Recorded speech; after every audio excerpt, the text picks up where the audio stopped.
A husband and wife were quarreling recently. Both were suffering from hurt pride. Oh, yes. Their egos were deflated, you know. The wife was weeping, had the crying jags, temper tantrums. Both were very angry, glowering at each other, both accusing each other, blaming each other. They had a daughter, aged 6, and she looked at both of them and said, "Both of you deserve a good spanking."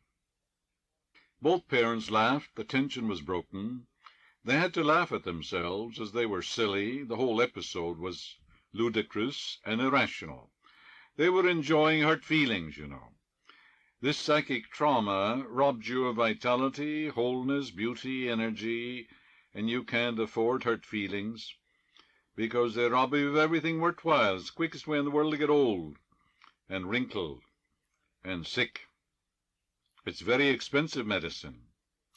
It robs you of everything worthwhile. Robs you of vitality, enthusiasm, energy, good discernment and judgment, leaves you a mental and physical wreck. There are some people who get a morbid pseudo-satisfaction out of playing the martyr role. They say, "If you love me, you would do thus and so." Some say, "Oh, I will be dead and gone, and you'll be sorry for the way you treated me. You're giving me a heart attack. Oh, you're killing me now." This is emotional blackmail. They're trying to get you to do what they want you to do. Certainly they're not interested in your welfare. But they're selfish. They're possessive. They say, "Do what I want you to do." Not the slightest bit interested in your happiness, your peace, your joy. Do you want all your relatives and associates to think the way you do, to believe the way you do, to act the way you wish them to act, to vote the same way, to go to the same church? Well, if you do, you're emotionally immature. It's called infantilism. You haven't grown up. Give your relatives, your grandfather, your grandmother, everybody, give them their freedom. Permit them to believe what they want to believe. If they want to believe in a devil, permit them to believe in it. Let them have their peculiarities, abnormalities, eccentricities, and unconventional ways. There's a wonderful saying. There are 4 words, MYOB. That means mind your own business. They have the right to do what they think is right. And you have the right to do what you think is right. You're here to do right, think right, act right, and be right. You're here to be a producer. You're here to contribute to the world. What do you produce? Harmony, health, peace, joy, abundance, security. You have no time for criticism, condemnation, or self-pity, or criticism of others, because you're too busy about your own work. You're bringing forth great things. Your success, prosperity, peace, and happiness are not dependent upon what others think, what others do or they don't do, what they say or they don't say, what they think or what they don't think, or what they believe or what they don't believe. The only thing that matters is what you think in your heart. And your heart is your subconscious, meaning as you think and feel, so are you. You're responsible for the way you think. Your relatives aren't. You're responsible for your reactions, your thoughts, your feelings, your emotions. You're the master. You're the king. The suggestions, statements, actions of others have no power to disturb you. You disturb yourself by the movement of your own thought. Therefore, you have the opportunity to curse or bless. If someone calls you a skunk, do you say, "Well, now, wait a minute, am I a skunk? Do I smell like one?"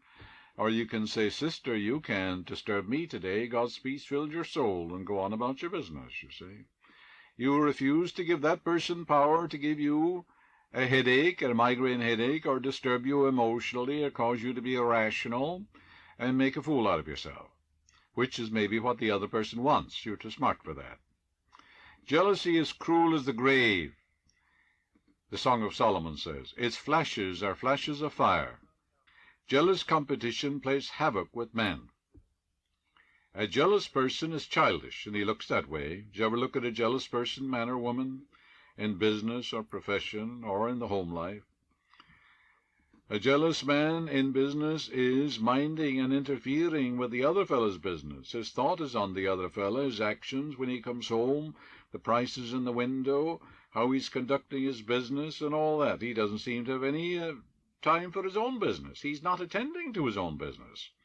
He's working for the other fellow all day long. He gets no pay for it. Isn't that a waste of energy and vitality and enthusiasm? It certainly is. You please others best when you give the best that you have, of your talent, your ability, your time, and everything else. Do you think you're blocked by the person you're jealous of? No. Your thought governs you. Your belief governs you. You're a slave to the other person. If there's a woman jealous of another, she feels inferior. She's full of fear. She has a rejection complex. She's placing the other person on a pedestal and saying, you're way up there and I'm down here. She's demoting herself and certainly attracting lack and limitation and impoverishing herself along all lines. It's disastrous. Some time ago I received a letter from a woman in Arizona in which she said that her sister-in-law and mother-in-law disapproved of her, told her bluntly that they preferred her husband's former wife. They never invited her to their homes, but always asked her husband to visit them alone. Furthermore, although she tried her utmost to be nice to them, they criticized her meals, her home, her clothing, and her speech. This woman said that she felt inferior and rejected, and asked me, why do they do this? What's wrong with me? In reply, I pointed out that she'd been suffering unnecessarily and without real warrant, and that she had the power to refuse and to reject the poisonous statements of her in-laws, their rudeness and their incivility. I explained further to her that she did not create her mother-in-law or sister-in-law, and that she was not responsible for their jealous, envious attitudes and complexes. I told her to stop placing them on a pedestal, and to stop being a doormat for them. A doormat is something one walks on. They wipe their feet on it, too. I added that it was quite possible that her charm, graciousness, kindness, and wonderful character annoyed them, and that they probably got a sadistic satisfaction in disturbing her. I suggested that she break off all relations with them, and cease abasing herself by toadying to them. I told her that she needed an attitude of self-respect and self-esteem. I gave her the following prayer to be used 3 times a day, where it would sink, of course, into her subconscious mind. I completely surrender my in-laws to God. God made them and sustains them. I radiate love, peace, and goodwill to them. I wish for them all the blessings of life. I'm a child of the Infinite. The Infinite loves me and cares for me. It created me, sustains me. When a negative thought of anger, fear, self-criticism, self-condemnation, and resentment enters into my mind, I immediately supplant it with the thought of the Infinite in the midst of me. I know I have complete dominion over my thoughts and emotions. I am the boss. I am the king over my conceptive realm. I am a channel of the divine. I now redirect all my feelings and emotions along harmonious, constructive lines. I refuse to give power to my in-laws to disturb me, or any man, woman, or child. Only God's ideas enter my mind, bringing me harmony, health, and peace. Whenever I am prone to demean or demote myself, I will boldly affirm, I exalt God in the midst of me. I am one with the Infinite, and one with the Infinite is a majority. If God be for me, who can be against me? She followed the above prayer and carried out the other instructions. So can you do the same thing. She said, thank you for the enclosed prayer. She said, I phoned my in-laws and told them not to visit us at any time, except when my husband and I issued a special invitation. I also told them that I sincerely wished them well, and I meant it.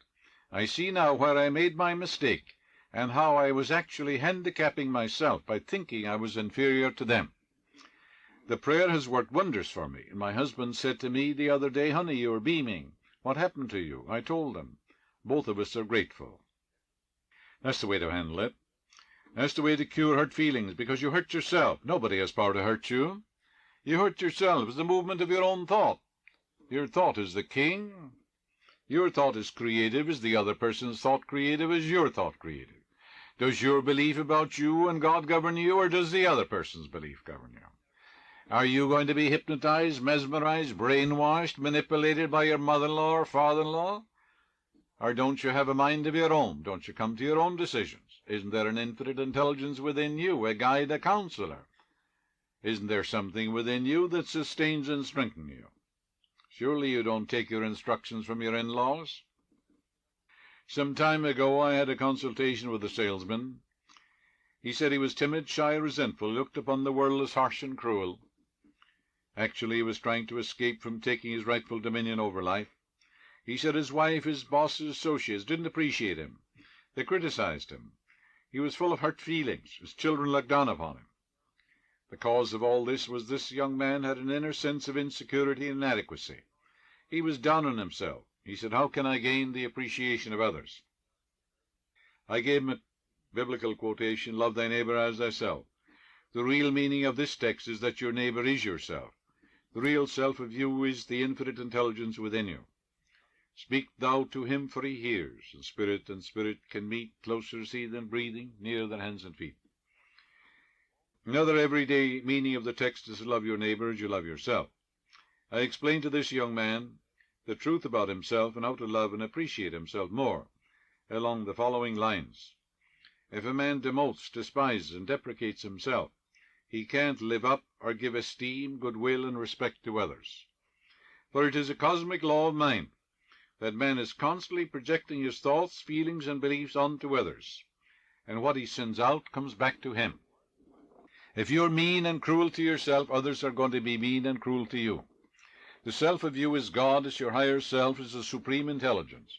Surely you should exalt that and honor it. That's love. That's your neighbor. And love means to be loyal and faithful. Give your recognition, veneration to the supreme intelligence within you, not to any created thing.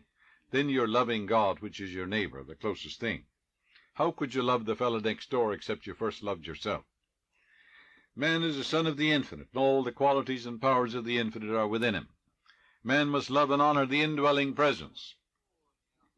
So love of self is to honor, recognize, exalt, respect, and give your allegiance to the living spirit within you, supreme and omnipotent. The supreme intelligence made you, created you, animates and sustains you. It is the life principle within you.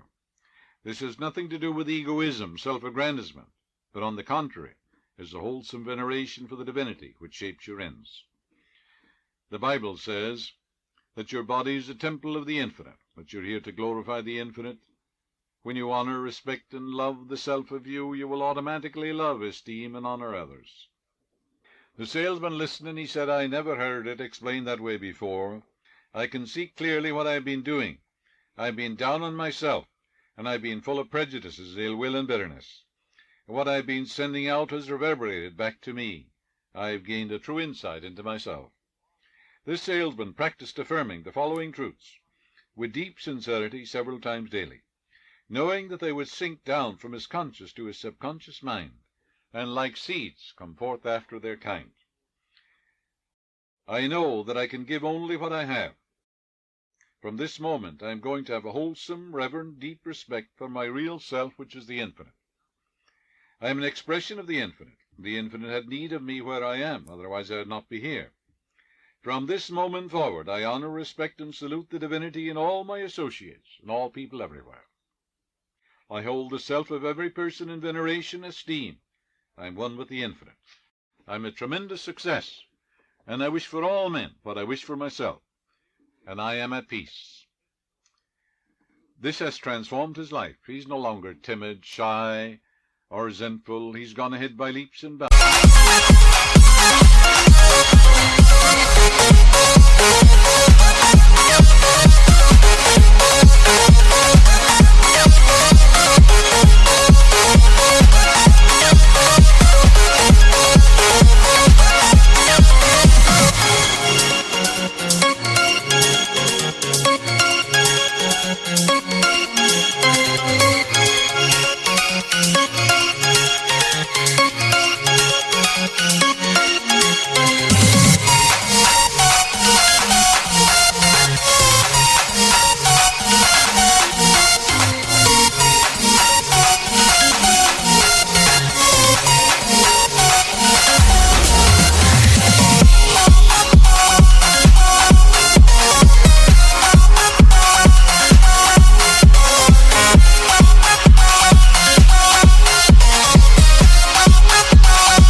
so can you.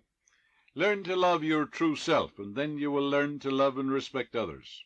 What thou seest man, that too become thou must. God if thou seest God, dust if thou seest dust. Love the self of you, which is the I am within you. You're saying I am morning, noon, and night. When you say I am, you're announcing the presence of the living God within you. It means being, life, awareness, unconditioned consciousness.